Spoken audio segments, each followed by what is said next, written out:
কম দেই, আবার বাউন্ডারিও কম দিতে হবে।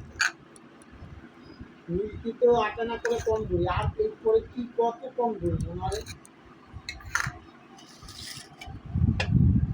তাহলে আমি একটু আর কত কম দিই, বললাম না হাফ ফুলে সেই কম ধরি, বাউন্ডারি যদি কম ধরি আমি বাঁচি কি করি।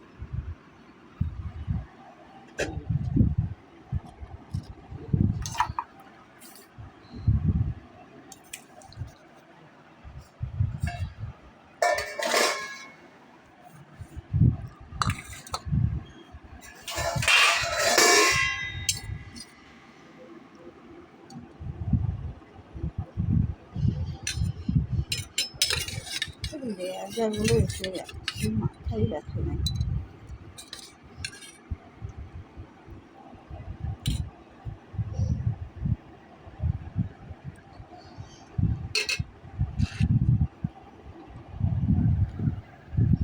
ভাত, আলু পটবড়ি ভাজা, বেগুন ভাজা, শসা, পলি মাছের ঝোল, কয়রা মাছের ঝাল, চাটনি।